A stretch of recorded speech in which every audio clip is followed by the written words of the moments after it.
Okay, buckle up, because this deep dive is about to get seriously mind-bending. Oh, tell me about it. You brought us Cyborgs versus the Earth Goddess Right.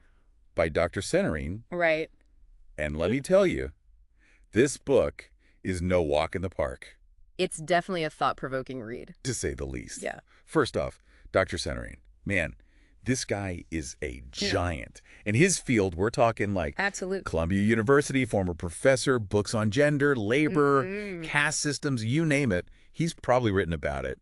Yeah. And everyone from like the FAO to UNESCO has been taking notes. It's an impressive body of work, for sure. But this book, Yeah. with a title like Cyborgs versus the Earth Goddess, Right. it feels like he's really stepping out there. Well, that's what makes this deep dive so interesting. Right. He's tackling some really complex ideas about the history of gender roles and societal structures, but he does it in a way that's surprisingly relatable.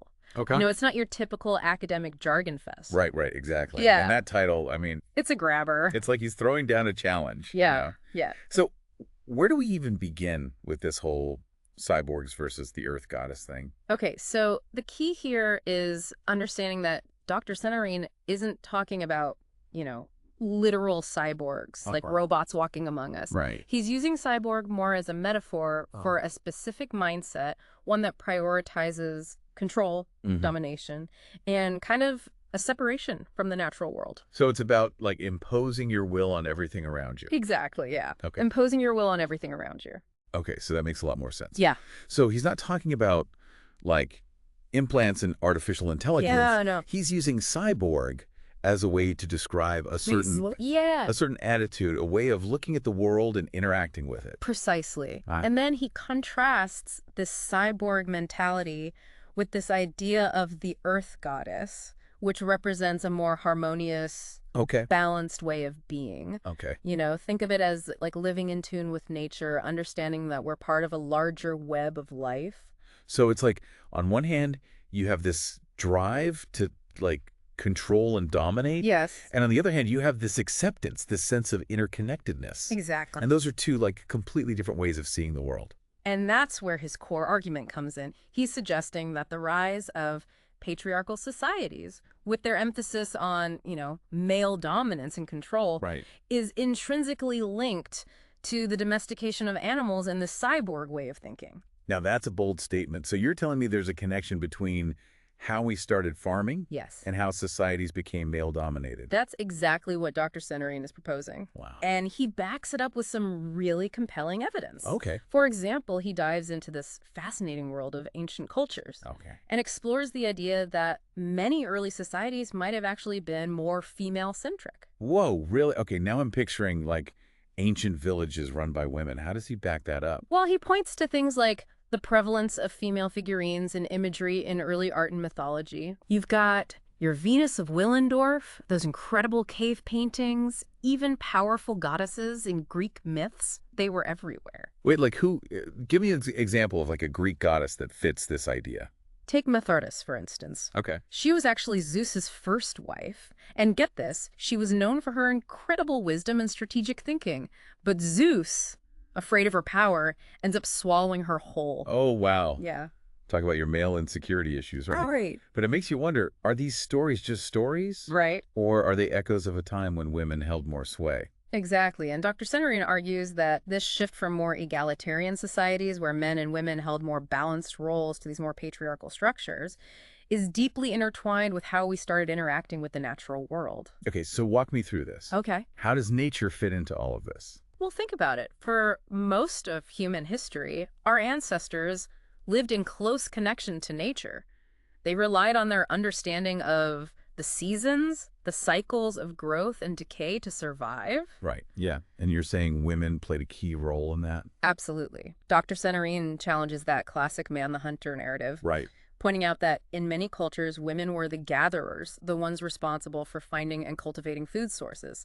They held the knowledge. They understood the rhythms of the earth. Which makes total sense. Yeah. It wasn't all about chasing mammoths. No. It was about knowing where to find those delicious berries and roots. Precisely. And this isn't just some, romantic notion. Right. There's real anthropological evidence to support this. He cites studies showing that in many hunter-gatherer societies, women's contributions to the food supply were not only essential, Yeah. but often exceeded those of men. Wow. Yeah.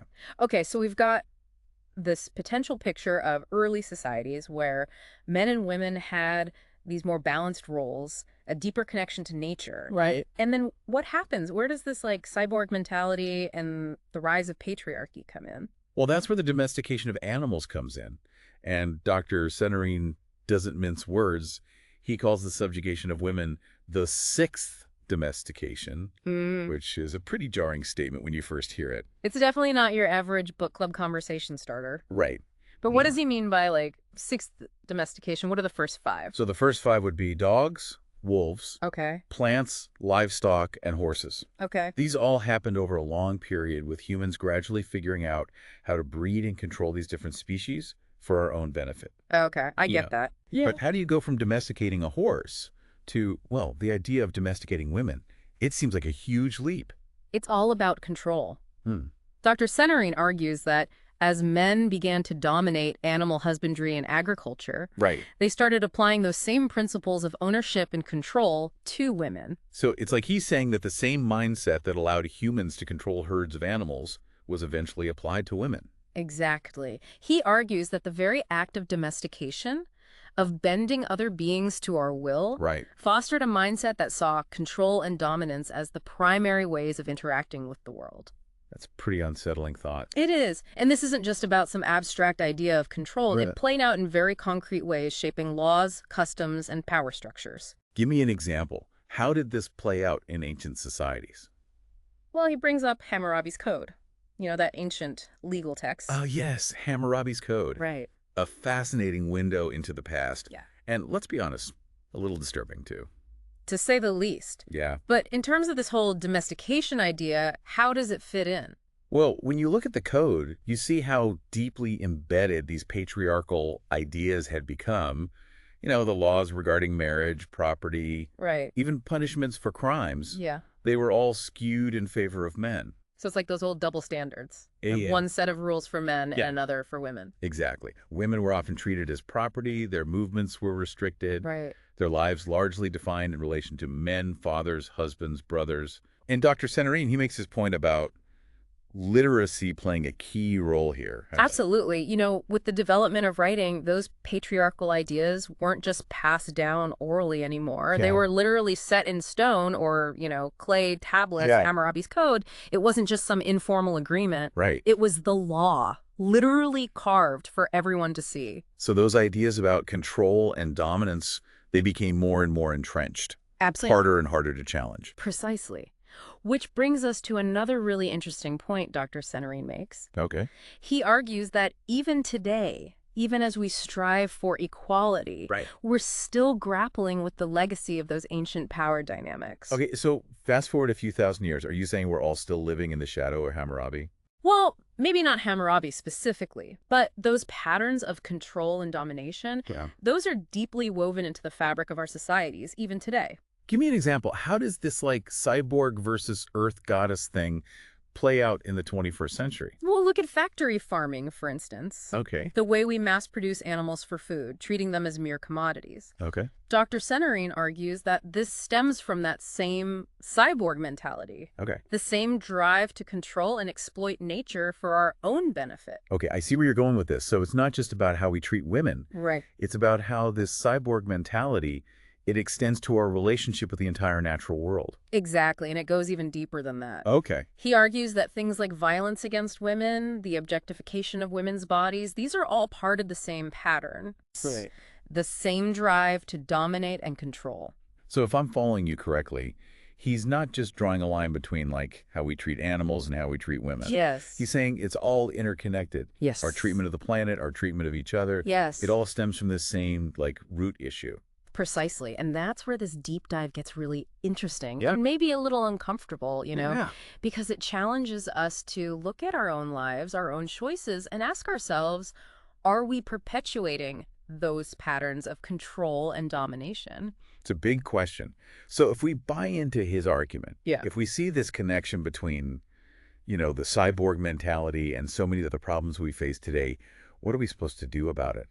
Where do we even begin to untangle something this complex? Well, that's where Dr. Seenarine's book goes from being a fascinating history lesson to, I think, a call to action. Okay. He argues that recognizing these patterns, Yeah. understanding how deeply rooted they are, Yeah. is the first step towards dismantling them. Okay, so awareness is key. Yes. But what comes next? Mhm. He doesn't leave us completely hanging, does he? No, he does offer some glimmers of hope, you know. Yeah. He talks about the need to shift from a mindset of domination and control to one of balance and harmony, Okay. embracing the earth goddess within all of us. So it's about tapping into that more collaborative, interconnected way of being, Exactly. like those early societies he describes. Exactly. He argues that we need to rediscover those values of cooperation, Yeah. empathy, and respect, not just for each other, Right. but for the planet as well. It's a tall order, It is. but it's a vision worth striving for. I agree. And what's really fascinating is that he suggests this isn't just about, some vague sense of being nicer. He points to real-world examples of societies that have embraced those more egalitarian, earth-centered values, both in the past and in the present. Really, he actually gives, examples of cultures that are living this way today. He does. I'd love to learn more about that. Well, that's a deep dive for another day, my friend. Right. But I'll leave you with this thought. If the domestication of animals and the rise of patriarchy are indeed intertwined, as Dr. Seenarine argues, what would it mean to truly deconstruct those systems? Right. What would a society that values harmony, balance, and respect for all life, human and non-human, truly look like? That's a question that will stay with me for a long time. It is, isn't it? This has been an incredibly thought-provoking deep dive, and I want to thank you, the listener, for bringing this book to our attention. It's a good one. It's certainly given us all a lot to chew on. A lot to think about. Here's to challenging old paradigms and creating a world where both the cyborgs and the earth goddesses among us can thrive. Hear, hear.